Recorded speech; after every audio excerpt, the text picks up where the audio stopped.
All right, you guys, welcome back to another video. I have another fun video for you guys today. But before we get into that, what do you guys think about my new background?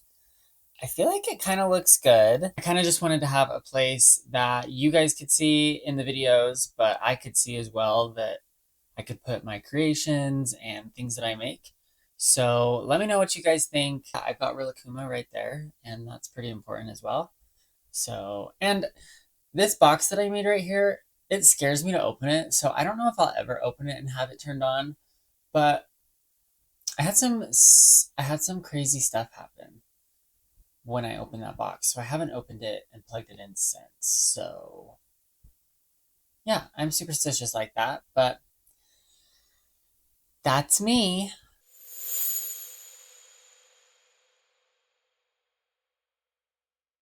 For today's video, you guys, I was walking through my local dollar store the other day and I noticed that they had polymer clay. And I was instantly curious and I had to know what the formula was like, how it performed, especially for $1.25. That's insane. My mind was racing with questions and I had to figure out the answers.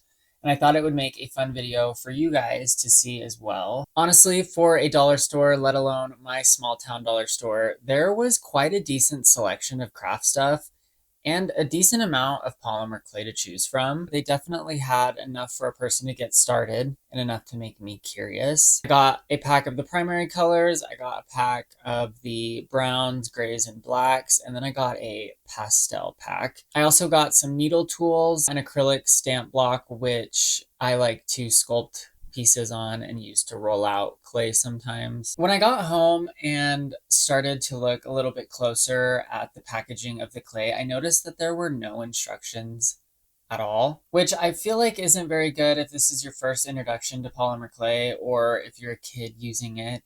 There was literally nothing on the package. I also couldn't really help but notice the size of these bricks. I know I only paid $1.25 for them, so I'm not trying to be too picky, but they felt like sample sizes.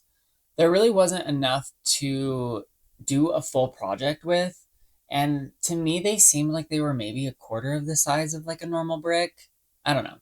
I felt like the sizes were small, but you did get a lot of color variety, so that kind of evens out. I don't know what kind of hellish plastic that these were wrapped in, but I never want to open anything that was wrapped in plastic like this again.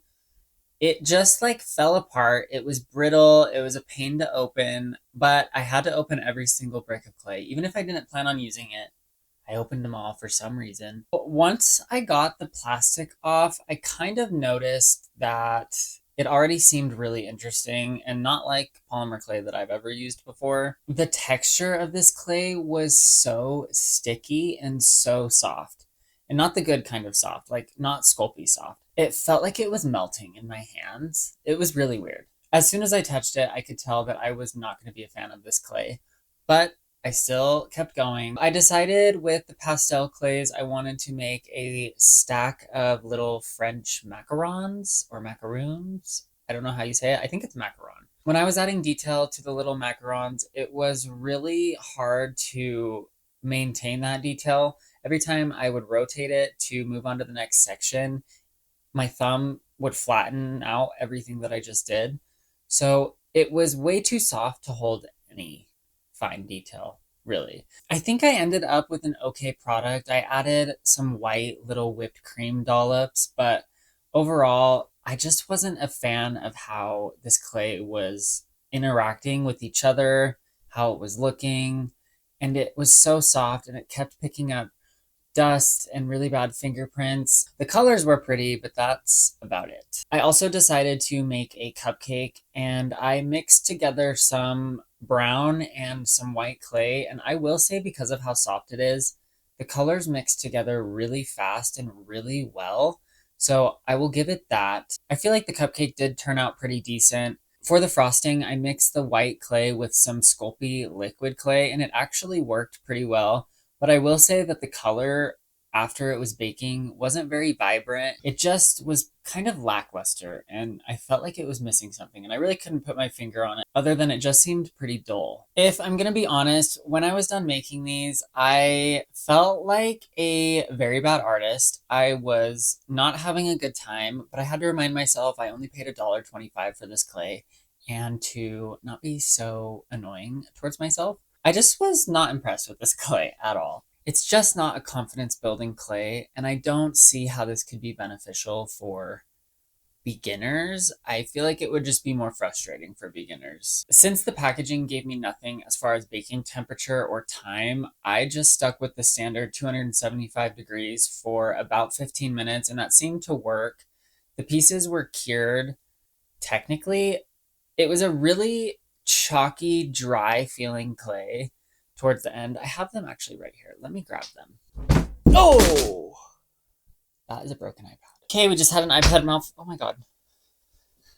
This is what I get for sitting on a trash can. I grabbed the charms here, and the texture is just so, like, chalky. It's really hard to explain, but the best way I can explain it is chalky.